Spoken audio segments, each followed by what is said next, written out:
नमस्कार, हरियाणा न्यूज के 100% चुनावी शो चुनाव की बात में आप सभी का स्वागत है। मैं हूं आपके साथ हितेंद्र। प्रदेश में विधानसभा चुनाव के लिए सियासी घमासान छिड़ा हुआ है और इस सियासी दंगल में नित नए नए मुद्दों की एंट्री भी हो रही है और इन मुद्दों पर सियासी वार पलटवार भी जारी है। सभी दल हर मुद्दे को भुनाने की कोशिशों में जुटे हुए हैं। सत्ता की रेस में कौन चल रहा है आगे और कौन कौन से दलों की तरफ से चली जा रही है कौन सी चाल, यह जानने के लिए देखते रहिए हमारा खास कार्यक्रम चुनाव की बात।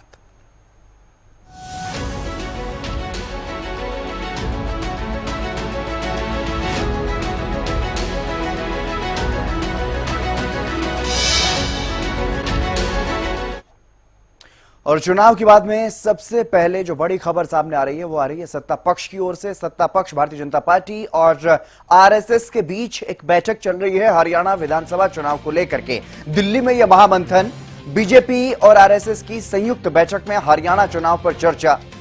सीएम नायब सैनी, केंद्रीय मंत्री मनोहर लाल इस बैठक में हिस्सा ले रहे हैं। चुनाव प्रभारी धर्मेंद्र प्रधान, सह प्रभारी विप्लव देव भी बैठक में मौजूद हैं। बीजेपी के प्रदेश अध्यक्ष मोहनलाल बड़ोली भी हिस्सा ले रहे हैं। राष्ट्रीय संगठन महामंत्री बीएल संतोष इस बैठक में मौजूद हैं। संघ की ओर से आरएसएस सह सरकार्यवाह अरुण कुमार इस बैठक में हिस्सा ले रहे हैं। उत्तर क्षेत्र के संघ चालक, हरियाणा प्रांत के संघ चालक भी इस बैठक में मौजूद हैं और प्रांत प्रचारक के साथ अन्य प्रमुख पदाधिकारी भी इस बैठक में हिस्सा ले रहे हैं। बेहद महत्वपूर्ण ये बैठक। और अपराजिता हमारी संवाददाता हमारे साथ जुड़ गई हैं अधिक जानकारी के साथ। अपराजिता, क्या कुछ इस बैठक के मायने निकाले जाएं, क्योंकि हरियाणा में विधानसभा चुनाव है और विधानसभा चुनाव से ठीक पहले आरएसएस और हरियाणा बीजेपी की यह बेहद महत्वपूर्ण बैठक। बिल्कुल, देखिए हितेंद्र, आज काफी अहम ये बैठक रही है। साझा बैठक किया गया है। भारतीय जनता पार्टी हरियाणा के वरिष्ठ नेता मौजूद है, साथ ही आरएसएस के कई वरिष्ठ नेता इस बैठक में मौजूद है। खुद में अगर अहमियत की बात की जाए तो काफी इंपॉर्टेंट हो जाती है किस तरीके से यहाँ पर तमाम वरिष्ठ नेता हरियाणा के मौजूद है, आरएसएस के मौजूद है यहाँ पर। वहीं 3.5 घंटे से करीब ये अहम बैठक चली है, तो वहीं खुद में ये काफी इंपॉर्टेंट हो जाता है। वहीं अगर हम बात करते हैं हरियाणा प्रदेश की, अगर हम बात करते हैं तो किस तरीके से जिक्र करते हुए प्रधानमंत्री नरेंद्र मोदी भी हमें सुनते हुए हम नजर आते हैं, उन्हें दिखते हैं किस तरीके से वो हरियाणा का जिक्र करते हैं और कहा है कि किस तरीके से हरियाणा काफी करीबी है। हमने गृह मंत्री अमित शाह को भी देखा हरियाणा में। तो विधानसभा चुनाव के मद्देनजर अगर हम देखें तो काफी active Bharatiya Janata party centre नजर आ रही है। तो बिल्कुल आज एक अहम बैठक राजधानी दिल्ली में हुई है, यहाँ पर साझा बैठक की जा रही है। तो बिल्कुल विधानसभा चुनाव की अगर सूत्रों की माने तो विधानसभा चुनाव की रणनीतियों को लेकर के तय किया गया है। किस तरीके से क्या कुछ रणनीतियां रहने वाली है, किस तरीके से जो लीडर्स हैं आगे मैदान में उतरेंगे, कैसे क्या कुछ चीजें रहने वाली, किस तरीके से कैंपेनिंग करते हुए नजर आएंगे, जनता के साथ किस मुद्दों को लेकर के जनता के सामने जाएंगे। क्योंकि देखिए हम इस चीज को नहीं नजरअंदाज कर सकते कि किस तरीके से अगर हम हरियाणा प्रदेश की बात करते हैं तो लोकसभा चुनाव में किस तरीके का जो नतीजा रहा है उसे 5 सीटों की गिरावट भारतीय जनता पार्टी को झेलनी पड़ी है, जिसको लेकर काफी एक्टिव मोड में सेंटर टू अगर स्टेट की बात करें तो दोनों नजर आ रही है। तो काफी लगातार हमने देखा है किस तरीके से मुख्यमंत्री नायब सैनी जो इस बैठक में मौजूद रहे, तो किस तरीके से लगातार वो अभी दिल्ली दौरे पे रहे हैं। अध्यक्ष मोहनलाल बड़ोली जब से उन्हें पदभार दिया गया है, किस तरीके से लगातार वो शीर्ष नेतृत्व से मुलाकात करते हुए नजर आए हैं, काफी एक्टिव मोड में वो नजर आ रहे हैं। तो बिल्कुल कह सकते हैं कि ये जो बैठक हुई है काफी इंपॉर्टेंट खुद में इसकी महत्व हो जाती है। चलिए, बहुत शुक्रिया तमाम जानकारी देने के लिए अपराजिता। तो एक बेहद महत्वपूर्ण बैठक हरियाणा बीजेपी जिस तरह से एक्शन मोड में नजर आ रही है चुनाव को लेकर के, बीजेपी और आरएसएस की संयुक्त रूप से बैठक हरियाणा विधानसभा चुनाव को लेकर के बेहद महत्वपूर्ण ये बैठक और कई तरह से अगर देखा जाए तो कई मायनों में काफी अहम है ये बैठक।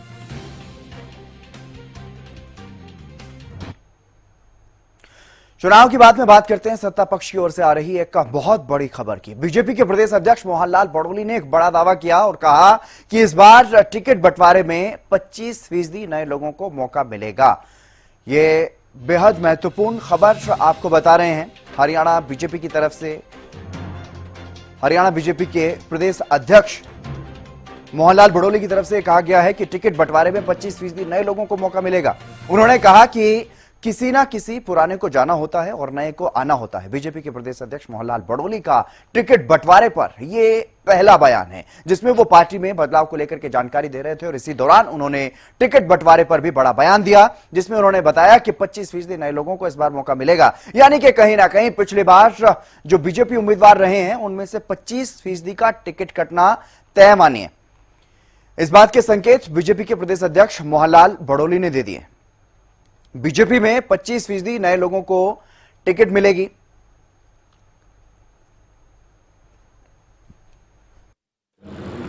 अंदर आना है, कोई काम नहीं होता। उनको और नया काम दिया गया है। मैं भी जिलाध्यक्ष रहा हूँ, मेरे को भी जिलाध्यक्ष के बाद दूसरा पद दिया गया मेरे को। ये हमारी पार्टी के अंदर एक रूटीन में चलने वाली प्रक्रिया है और थोड़ा थोड़ा परिवर्तन होता रहता है। अब टिकटों का बंटवारा होगा तो उसमें भी 25% नए लोग आएंगे, फिर वही मुद्दा बनता है कि पुराने के काट दिए नए आगे। ये एक रूटीन की प्रक्रिया है, किसी न किसी पुराने को जाना होता है, नए को आना होता है।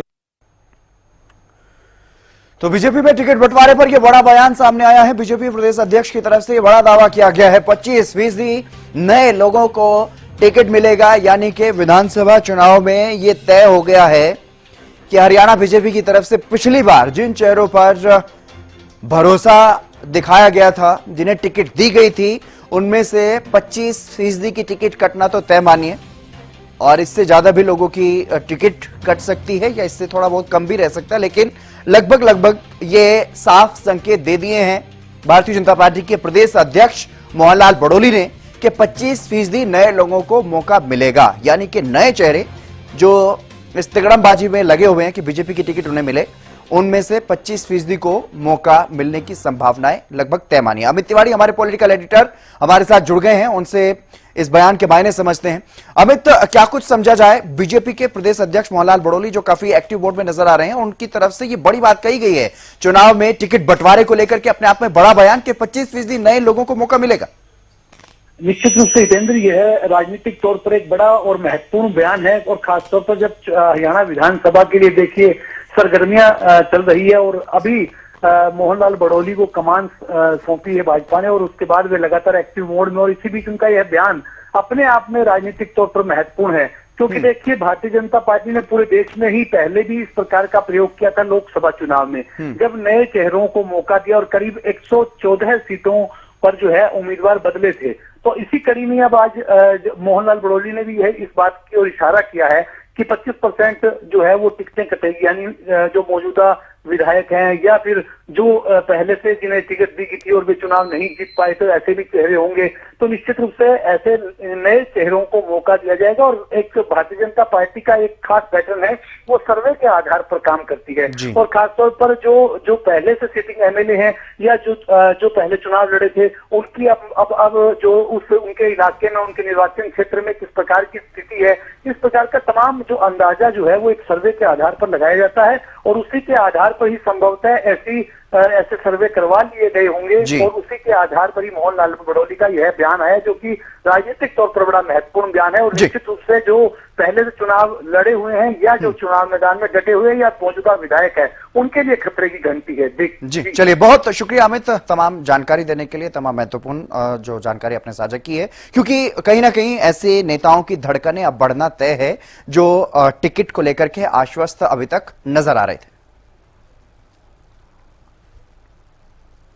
और चुनाव की बात में बात करते हैं सीएम नायब सैनी की। सीएम नायब सैनी विधानसभा चुनाव की तैयारियों में पूरी तरह से जुटे हुए हैं, लगातार तीसरी बार सरकार बनाने का दावा वो कर रहे हैं। बैक टू बैक दिल्ली में केंद्रीय नेताओं के साथ भी मंथन कर रहे हैं, और इसी बीच एक बार फिर से रेल में सफर करते हुए सीएम दिल्ली पहुंचे, लेकिन ट्रेन में चढ़ने से पहले सीएम ने मीडिया से बातचीत के दौरान तीसरी बार प्रदेश में बीजेपी की सरकार बनने का दावा किया और साथ ही कांग्रेस को आड़े हाथों लिया, कांग्रेस के पिछले कार्यकाल पर जमकर निशाना साधा।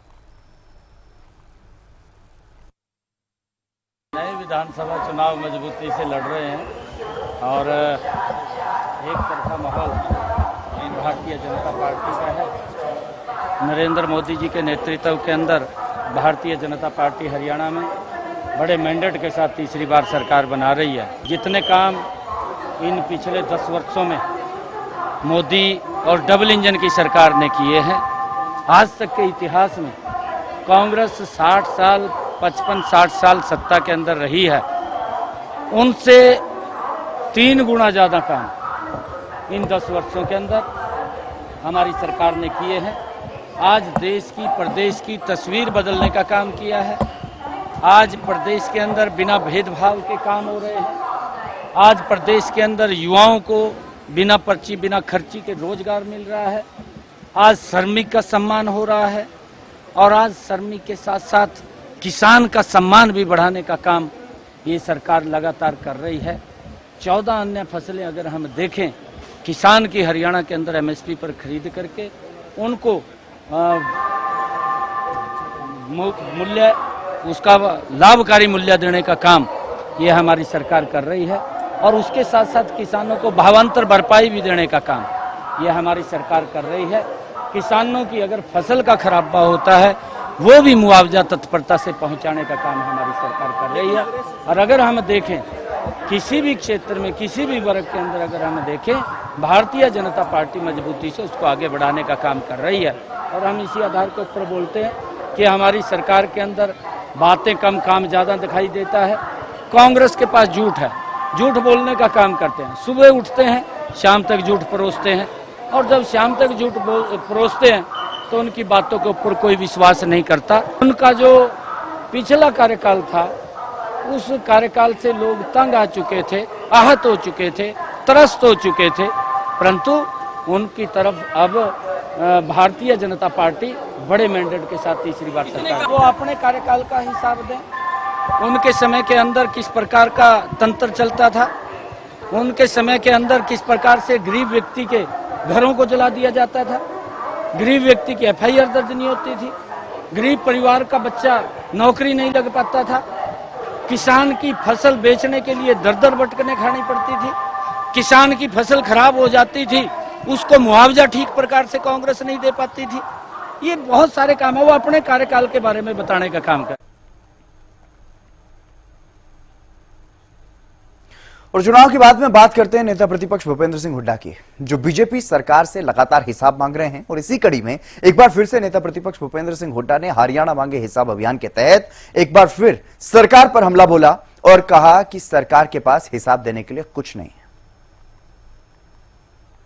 जन समर्थन मिल रहा है, उसके आधार पर मैं कह सकता हूँ लोग मन बना चुके हैं। छत्तीस बिरादरी आने वाली सरकार कांग्रेस पार्टी ने किया ही कुछ नहीं। हिसाब तो जब देने करा हो कुछ, कहीं हम सारे घूम रहे हैं, हर जगह यही हो रहा है, भाई इसने कुछ नहीं करा 9.5 साल में। बिल्कुल सरकार जो है नॉन परफॉर्मिंग गवर्नमेंट से जुड़ी यही है। स्कूल बंद करने का काम किया इन्होंने, 4800 स्कूल बंद कर दिए।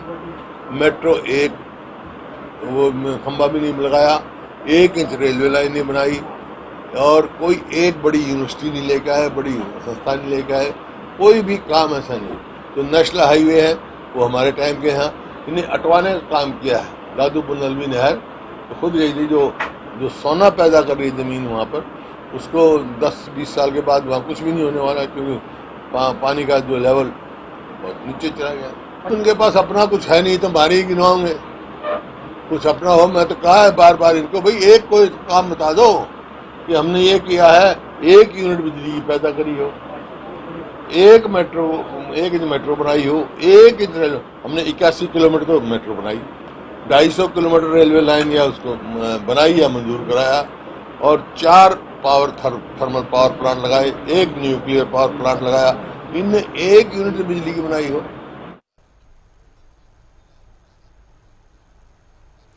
चुनाव की बाद में बात करते हैं कांग्रेस की आपसी कलह पर। दरअसल हरियाणा कांग्रेस इन दिनों चुनावी कार्यक्रमों में जुटी हुई है, लेकिन 2 अलग अलग यात्राओं को लेकर के कांग्रेस की आपसी कलह पर एक बार फिर से सियासी गलियारों में चर्चाएं शुरू हो चुकी हैं।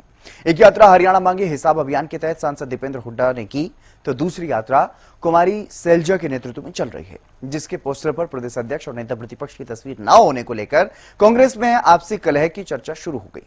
और इसी सियासी चर्चा के बीच बीजेपी के प्रदेश अध्यक्ष मोहनलाल बड़ोली और बीजेपी के राष्ट्रीय सचिव ओपी धनखड़ ने कांग्रेस पर तंज कसा है। इन दोनों नेताओं ने कांग्रेस की अलग अलग यात्राओं पर क्या कुछ कहा, आपको सुनवाते हैं। कांग्रेस पार्टी की जो यात्रा है, ये कांग्रेस पार्टी के लोग एक दूसरे का अपने आप हिसाब करने में लगे हैं, और जो कांग्रेस का जिस प्रकार का कल्चर है, जिस प्रकार की उनकी सोच है, हर चीज में आपको देखने को मिलेगी। कांग्रेस पार्टी ने हमेशा से देश को तोड़ने की बात की है। जब भी कोई अच्छी भी बात कोई देश में होती है, तब भी उसमें कोई बुराई ढूंढने का काम करते हैं। और जब वो कोई भी काम खुद से करते हैं तो उसमें बहुत सारी बुराइयां होती है।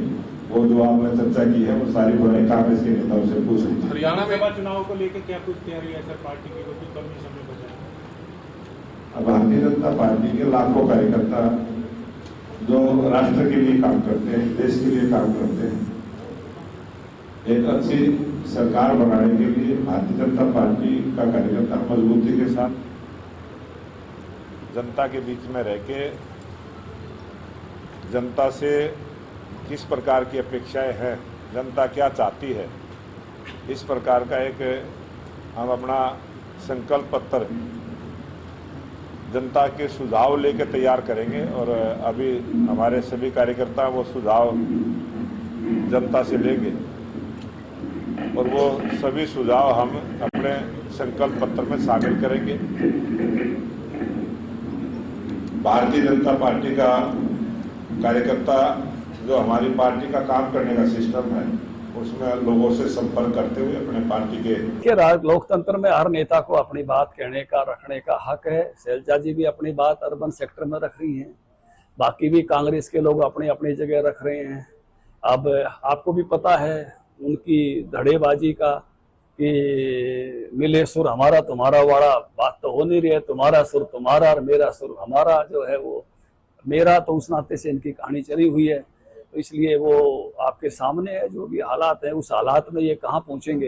किसी रथ का एक घोड़ा इधर जाए और एक घोड़ा इधर जाए तो रथ कहाँ पहुंचता है, आप हिसाब लगा सकते हो। तो कांग्रेस के रथ की तो यही हालत। इतना ही नहीं, पूर्व गृहमंत्री अनिल विज ने कांग्रेस की अलग अलग यात्राओं पर तंज कसते हुए कांग्रेस पार्टी को गैंग तक कह दिया। क्या कुछ कहा उन्होंने, आपको सुनवाता। ऐसा है, कांग्रेस एक पार्टी नहीं है। जो पार्टी होती है उसकी प्रजातांत्रिक व्यवस्था होती है। और एक बात और कान खोलकर सुन लेनी चाहिए कि जिस पार्टी के अंदर प्रजातंत्र जीवित नहीं है वो पार्टी देश के प्रजातंत्र की भी रक्षा नहीं कर सकती। ये तो गैंग है, अलग अलग लोगों की, अलग अलग धड़ों की एक गैंग है। और ये कभी सरकार को लूटने के लिए इकट्ठे हो जाते हैं, कभी बिखर जाते हैं। चुनाव की बात में बात करते हैं हरियाणा की खेल नीति की, क्योंकि हरियाणा के सियासी दंगल में खेल नीति एक नया और ज्वलंत मुद्दा बन चुका है। दरअसल हरियाणा की बेटी मनु भाकर ने ओलंपिक में पदक जीता और इस मौके को हरियाणा में सत्ता पक्ष और मुख्य विपक्षी दल ने झट से लपक लिया। जहां बीजेपी अध्यक्ष ने हरियाणा सरकार की खेल नीति की तारीफ की, तो वहीं नेता विपक्ष भूपेंद्र हुड्डा ने सरकार की खेल नीति पर गंभीर सवाल खड़े कर दिए। एक रिपोर्ट आप देखिए।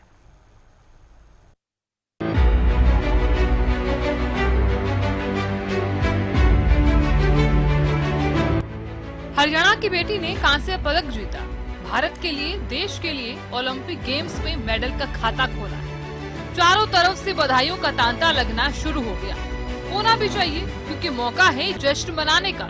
लेकिन इस मौके के साथ साथ मौका हरियाणा में चुनाव का भी है, और ऐसे में इस मौके को ना भुनाया जाए, ऐसा कैसे हो सकता था। जैसे ही हरियाणा की बेटी मनु भाकर ने पेरिस में कांस्य पदक जीता, वैसे ही बधाइयों के साथ साथ हरियाणा में खेल नीति पर सियासी घमासान शुरू हो गया। मनु भाकर की सफलता पर सीएम नारायण सैनी ने उन्हें बधाई दी है।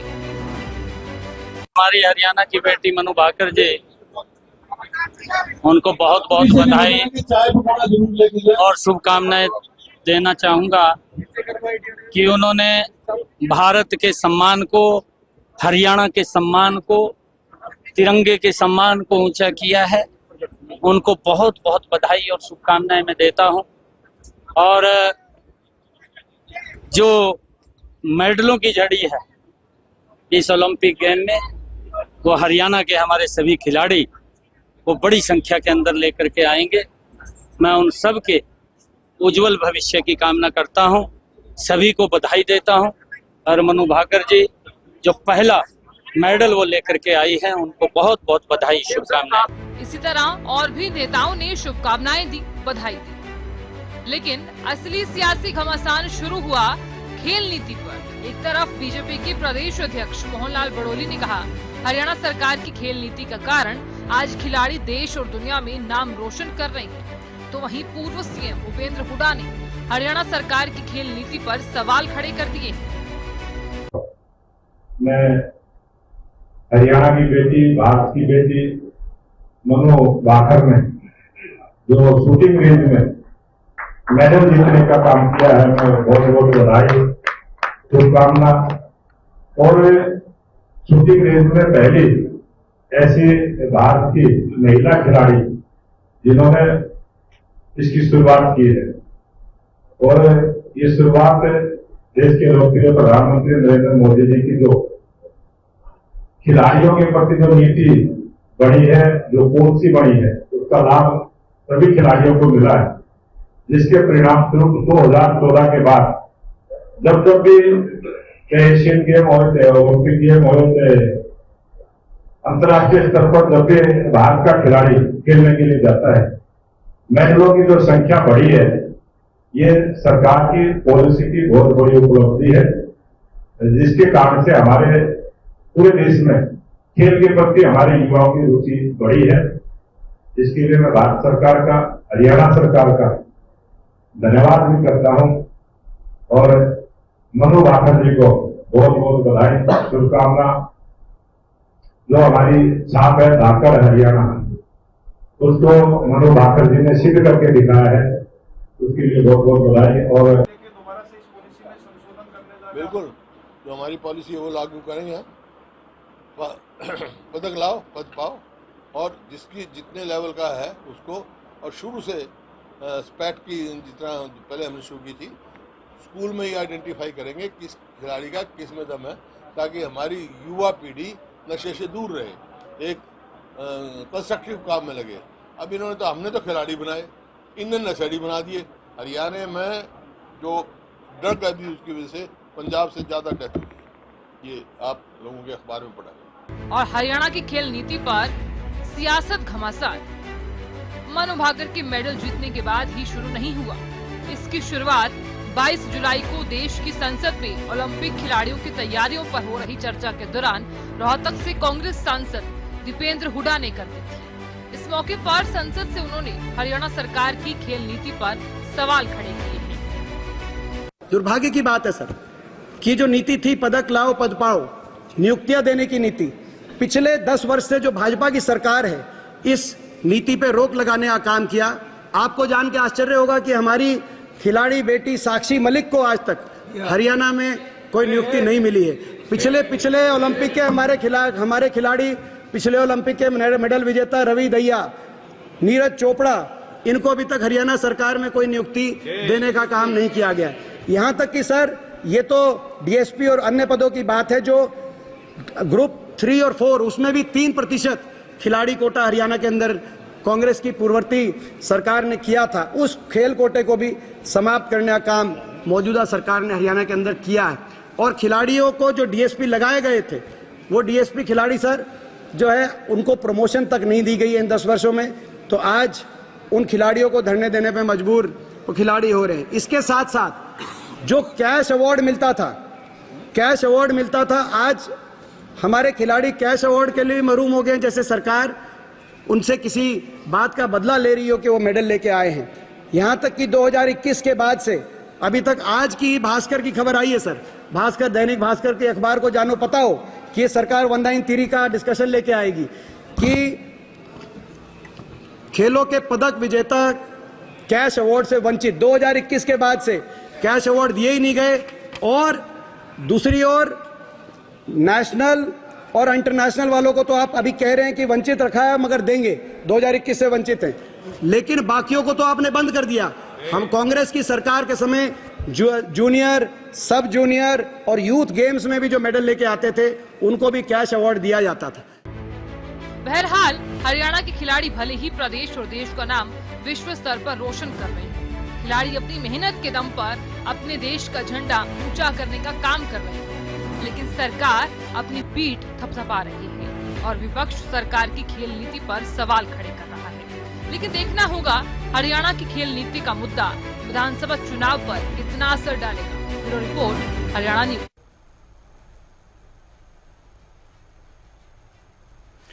चुनाव के बाद में बात करते हैं कांग्रेस नेता चौधरी बीरेंद्र सिंह और पूर्व डिप्टी सीएम दुष्यंत चौटाला की। दरअसल चौधरी बीरेंद्र सिंह ने एक बार फिर से पूर्व मुख्यमंत्री दुष्यंत चौटाला पर तंज भरे लहजे में निशाना साधा। उन्होंने हिसाब मांगते हुए कहा कि दुष्यंत चौटाला अगर ईमानदारी से बता दें कि उन्होंने सरकार में रहते हुए कितने रुपए कमाए हैं, तब लोग दुष्यंत चौटाला की बात सुनने को तैयार हो सकते हैं।